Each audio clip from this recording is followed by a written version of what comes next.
Third, we must invest in our future. There's an old Chinese saying that says, if you plan for 1 year, plant rice. If you plan for 10 years, plant trees. If you plan for 100 years, plant people. It is an accepted fact in the world that we have been moving from an economy of goods to an economy based on knowledge. And knowledge, to my mind, is the single most important resource of any advanced society. We must give our children the equal opportunity to develop their minds and their bodies to the fullest. And in this regard, we must continue, for example, what government is presently doing.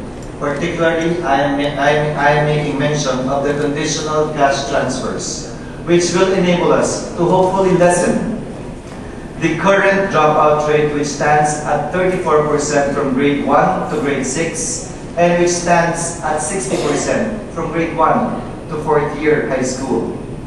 The higher the knowledge and skill of our workforce, the higher their earning power will be. Whether they decide to remain in our country or go abroad, the economy will still benefit by way of their remittances.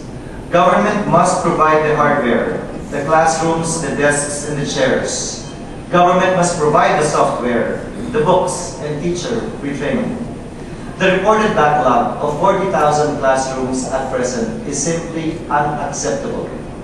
At 500,000 per classroom, this is equivalent to approximately 20 billion pesos to catch up with the classroom backlog. That is less than the yearly revenue and or income of PAGCOR in any given year. So if only government decided to utilize income from something that is not so good, such as gambling, and allocate it all for education, we would easily be able to catch up with the classroom backlog, all within the same year. We should also align government subsidies to private and public colleges with courses that meet the demands and are aligned with the market, like engineering and the computer sciences and languages. According to a study conducted by McKinsey & Company, it showed that a persistent gap in academic achievement between children in the United States and their counterparts in other countries deprived the U.S. economy of as much as $2.3 trillion in economic output in 2008. Can we imagine how much that academic gap has cost the Philippines the past year, the present year, and in the coming years? Fourth, we must be self-sufficient in producing our basic food staples such as rice, corn, and fish. And this has an economic impact on families as well, because the average Filipino household spends approximately 52% of its income on food, and 17% alone of this 52 goes to rice and corn. Comparatively, the average household in Malaysia and Thailand spends only 34% of its income on food. By lowering the average household's expenditure on food, we would be awarding every family with an increase in disposable income. This in turn would mitigate any pressure or demands for wage increases in our burgeoning economy. Let us be reminded that the poorest families belong to the agriculture sector. 40%, for example, of our labor force belongs to the agriculture sector, and 20% are in turn indirectly dependent on agriculture. By increasing funding for research and development, we should be able to provide more and better varieties of seedlings. We must be able to provide better farming methods, and in so doing, we would increase output as well.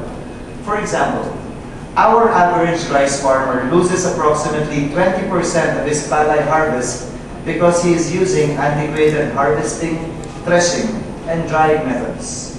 If we could even cut this by half to as low as 10%, I assure you, we no longer need to import rice, and we might even have a surplus insofar as our domestic production of this staple food is concerned. In addition, we must also try to make seamless the transport of agricultural products from Mindanao to the Visayas and the NCR, from the Cordilleras to the Cagayan Valley to Manila, from farms to bagsakans to markets and to seaports. Fifth, we must fast-track our infrastructure development. Aside from pump priming the economy, we will be bringing down the cost of transportation and opening up those areas in our country which have been underdeveloped for the longest time. We must prioritize projects that are already partially built. We have so many half-built bridges and half-built roads. Bear in mind, half a bridge is equivalent to having no bridge at all.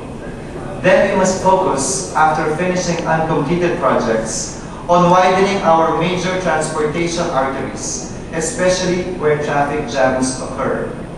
Kahapon lamang inabot ako ng 2 oras mula Senado papunta sa Quezon City dahil sa traffic sa EDSA. At ayon sa isang pag-aaral sa University of the Philippines, hindi bababa sa 100 bilyon kada taon ang nawawala sa atin dahil lamang sa traffic sa EDSA. Sa oras na ginugugol sa traffic, sa gasolinang nauubos, sa polusyong nalilikha, at sa oportunidad na hindi natin napapakinabangan dahil nakaupo lamang tayo sa loob ng ating sasakyan. Marapat at dapat bigyan ng pansin at atensyon ang pagkumpleto ng mga daanan at daluyan ng mga sasakyan para makarating sa dapat paroonan hindi lamang ang ating mga kababayan, pero anumang produkto na kinakailangan natin mula sa lalawigan.